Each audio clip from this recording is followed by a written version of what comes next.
This story is from northern China near the border of Korea, and it was collected by Juwen Zhang. Li Wu and his mother lived in the mountains. The father had long ago died, and the mother had raised Li Wu on her own. They collected firewood to make a living. Well, Li Wu loved the willow tree that was in front of their house. He would water it. He would pick off the bugs off the leaves. He would sit under its shade in the summer. Oh, and strangely enough, this tree started to grow peaches, peaches as big as watermelons. They could feed Li Wu and his mother for days. Well, as Li Wu got older, it was clear that collecting firewood was not going to sustain his mother and he. So he decided that he wanted to go hunting like he knew other men did.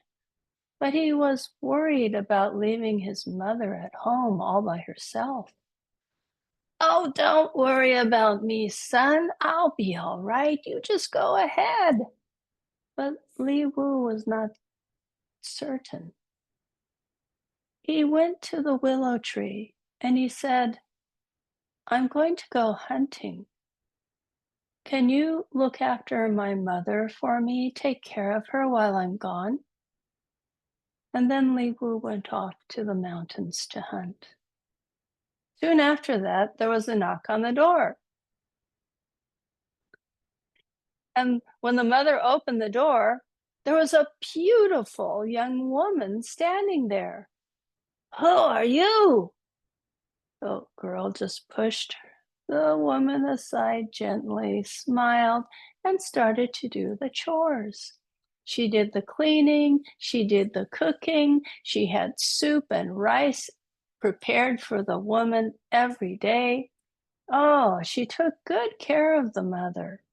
And then when Li Wu came back, he said, "Where'd you come from?"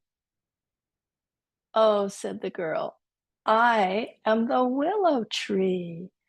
You told me to take care of your mother, just like you took good care of me all those years. Oh, but you know what? Now that I'm here, I think we should be husband and wife." Oh, that was a great idea, Li Wu thought. He was all for that. They got married, and they had a very happy family together. But now Li Wu didn't want to go hunting because he felt that he would miss his wife too much. So the willow girl took a brush and she painted a portrait of herself. It looked just like her, quite beautiful. Li Wu rolled it up, took it with him when he went hunting. And whenever he missed her, which was every few minutes or so, he would take out the scroll, unroll it, and look at his wife. And one day when he was doing this, a gust of wind blew the portrait away and into the hands of an imperial guard. Now, the emperor had just declared that he was looking for a new imperial concubine. So the guard brought the picture to the emperor.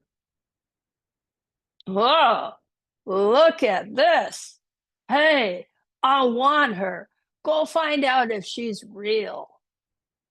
So the imperial guard went to the mountains to find out if the girl actually existed. And they found out she did. They went to Li Wu and said, "Hey, give us your wife. Here's a bag of money. Go buy yourself another one." But Li Wu would not hear of it. Unfortunately, this was the emperor. And if he didn't do it, off with his head. "Do not worry," said the willow girl. "I will go to the emperor's palace, and in 100 days, you take 2 of the willow peaches, bring them to the palace and yell at the gate, "Fairy peaches, fairy peaches, cure all diseases." And in the 100 days that you are waiting, go hunting, catch a bird every day. And when you have 100 birds, take their feathers, sew them into a cloak. Wear that cloak when you come to the palace with the peaches. And then the willow girl went off to the emperor's palace. When she was there, she said, "Well, I will stay here with you, but you're going to have to wait 100 days for the cure for my disease to come by." "Disease? What kind of disease do you have?" "Oh, I have thorns, and they're quite prickly." The emperor didn't believe that, so he grabbed her and tried to embrace her, but ow, ow! He was covered with blood.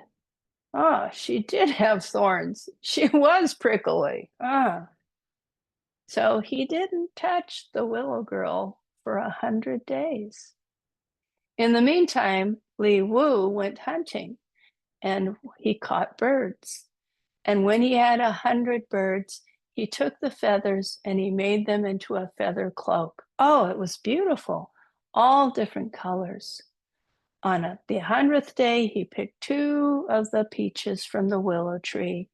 He wore the cloak and went to the palace gates. "Fairy peaches, cure all diseases." When the willow girl heard that, she was very excited. "There is my cure." Li Wu was invited into the palace, and when the willow girl saw him, she beamed with delight. She was so happy. "Hey, what's up? You've never smiled since you've been here." "Oh, Your Excellency, just the sight of this beautiful feather cloak and the 2 peaches. Why, you know what? I think this is the cure. If you wear that feather cloak and take those peaches and try to sell them on the street, well, then I think I would be cured." The emperor was not a very thinking person. So he took off his imperial cloak, traded it with a feather cloak, put that on, took the peaches, went out into the street, and pretended to sell peaches. Then he got tired of it, and he wanted to go back into the palace. But the imperial guard saw this strange person with a very strange cloak on, and they wouldn't let him in. They went to Li Wu, who was wearing the imperial cloak. They thought he was the emperor. "Your Highness, there's a man with a strange cloak on saying that he's the emperor." "Oh," said Li Wu. "Well, get rid of him." And so the imperial guards got rid of the emperor. And now Li Wu and the Willow Girl found that they were not only reunited, but they were now rulers of a country, that they could rule with the compassion and care and consideration that they had always had. And if you ever find yourself under a ruler who is selfish, greedy, and thoughtless, grow thorns.